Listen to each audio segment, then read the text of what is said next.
মুসলমানের আক্কেলের দাঁত শেষ।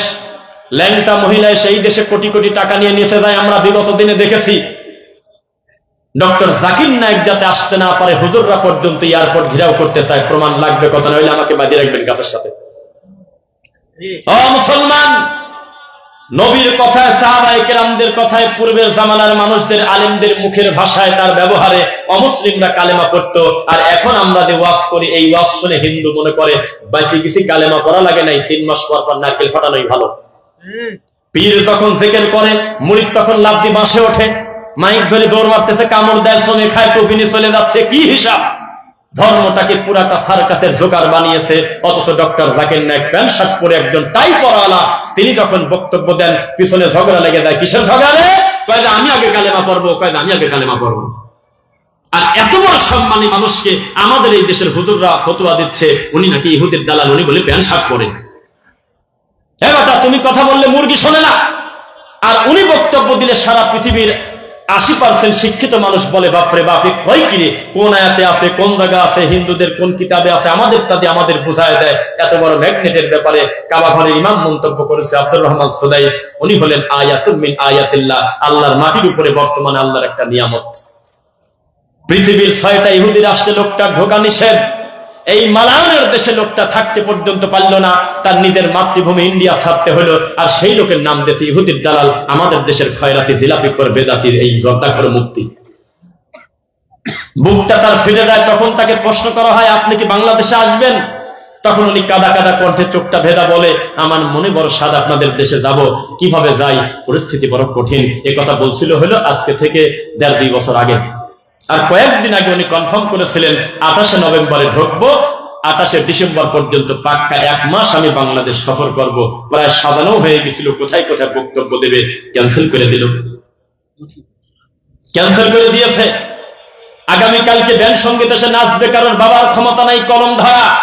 এই দেশে আবুল সরকারদের স্বর্গরাজ, এই দেশে নুরা পাগলাদের হলো মজার দেশ। এই দেশে ডক্টর জাকির নায়েকদের দেশ না, এটা ভালো মানুষের জায়গা না। কোরআন হাদিস প্রচার করা, এটা হলো আবুল সরকারদের মতো ল্যাংটা লোকের দেশ। আল্লাহকে গালি দিচ্ছে, রাসূলকে নিয়ে ব্যঙ্গ করে, দিন নিয়ে ঠাট্টা করে, আমার আল্লাহকে মুনাফিক পর্যন্ত বলে গালি দিল। আমি কি মিথ্যা বলছি নাকি বলেন? লিল্লাহি তাকবীর, লিল্লাহি তাকবীর। আপনাদের যদি এনার্জি না থাকে তাহলে আমি কিন্তু শেষ করে দেব বক্তব্য। যদি আপনাদের বক্তব্য শোনার আগ্রহ থাকে, আমরা ইনশাআল্লাহ সর্বোচ্চ 1 ঘন্টা বক্তব্য দেব। তবে আপনার মনে হবে আমি ইনসাফ করেছি ইনশাআল্লাহ। আল্লাহ তুমি কবুল করো। এই দেশ সোনার দেশ গড়তে সবাই চায়, চাই কিনা বলেন তো? সবাই চায় এই দেশটা সুন্দর হোক, এই দেশের রাস্তাঘাট সুন্দর হোক, এই দেশে ব্রিজ হোক, এই দেশে সেতু হোক, এই দেশে মেট্রো রেল হোক, এলিভেটেড এক্সপ্রেসওয়ে হোক, ওরাল সেতু হোক। এই দেশে জাগতিক বহু উন্নয়ন হয়েছে, আরো হোক, এটা সবাই চায়। কিন্তু মানুষের কোনো উন্নতি নাই। মূল প্রোডাক্ট হলো যে মানুষ, আমরা, আমাদের কোনো উন্নতি নাই। আছে বলেন একটু? আছে উন্নতি? রাস্তাঘাটে ঢোকা যাচ্ছে না, হাজার হাজার রিক্সা, লক্ষ লক্ষ রিক্সা রাস্তার 80% দখল করে রাখছে। আর বড় বড় প্রয়োজনীয় অ্যাম্বুলেন্স পর্যন্ত পিছনে 5 কিলোমিটার জ্যামে পড়ে আছে। কিছু বললেই বলে গরিবের পেটে লাথি দেওয়া যাবে না।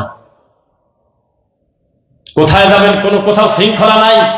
এই জাতি, ইন্নাল্লাহা লা ইউগাইয়িরু মা বিকওমিন হাত্তা ইউগাইয়িরু মা বিআনফুসিহিম, 1450 বছর আগে কোরআন নাজিল হয়েছে।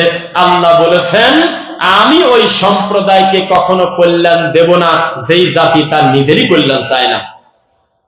এই বাঙালি জাতি কল্যাণ চায় না। এই জাতি ছোটবেলায় বই পড়েছিল, আয় ছেলেরা আয় মেয়েরা কি করতে যায়? আপনারা কি অসুস্থ? কথা বলবেন তো একটু নাকি? আয় ছেলেরা আয় মেয়েরা ফুল তুলিতে যাই। এই কথাটা একটা লুচ্চামি কথা। কিসের কথা?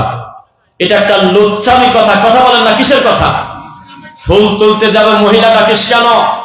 আর ফুল তুলতে যাবি তোর বাবার খেতে ফুল তুলতে যা, একা একা যাবি, অন্য কাউকে নিয়ে ফুলের ক্ষতি করা যাবে না। গাছ আলা আমাকে অনুমতি দেয় নাই, স্কুল ফাঁকি দিয়ে আমি পরের গাছে মেয়ে ছেলে ফেলে ফুল তুলতে যাব। তার মানে যিনি এটা নাজিল করেছে, এই কথাটা যে তৈরি করেছে, এ নিজেই ছিল একটা অসভ্য রোগী। বলতে হতো আয় ছেলেরা ফুল তুলতে যায়, বাপের কাছে অনুমতি নিছি, মার খাওয়ার চিন্তা নাই। কয় যে আয় ছেলেরা আয় মেয়েরা ফুল তুলিতে যায়। এভাবেই তো জেনা ব্যভিচার সমাজে ভরে যাচ্ছে সহশিক্ষার মাধ্যমে। যেই সমাজে শ্বশুরের কাছে তার ছেলের বউ নিরাপদ না, 4 মাসের পেটে বাচ্চা, উনি থাকে সৌদি আরবে, তার বাপের কাছে নিরাপদ না। আপন মামার কাছে তার ভাগ্নি নিরাপদ না, বাপের কাছে পর্যন্ত মেয়ে নিরাপদ না। সেই দেশে আপনি বলতেছেন আয় ছেলেরা আয় মেয়েরা ফুল তুলিতে যায়, তাহলে আপনার বোঝা গেল যে আমাদের ধর্মের অবস্থা কত কঠিন। এই দেশের মুসলমান পড়াশোনা করেছে কোরআন হাদিসে, এই দেশের বাচ্চাদেরকে ছোটবেলা শেখানো হয়েছে ব্যবহারে বংশের পরিচয়। অথচ এর থেকে নোংরা অপবাদ আর মিথ্যা কথা দুনিয়াতে হতে পারে না যে ব্যবহারে বংশের পরিচয়। পুরা কথাটাই একটা ডাহা শয়তানি কথা। আমি যদি আমার ব্যবহার খারাপ করি, এ কারণে আমার নিরীহ বংশ অপরাধী হতে পারে না। আমি যদি কোনো গাড়িওয়ালার সাথে বেয়াদবি করি, এর কারণে আমার বাপ দোষী না, আমি ব্যক্তি অপরাধী। আপনি আমার খারাপ আচরণে বলে দিলেন ওর বংশ খারাপ, এটা কি ভালো হলো না জুলুম হলো? প্রত্যেকটা ঘাটে ঘাটে যদি এভাবে সিরিয়াল করে বলি, আমাদের দেশের শিক্ষা ব্যবস্থাই হলো আল্লাহর বিরোধী শিক্ষা।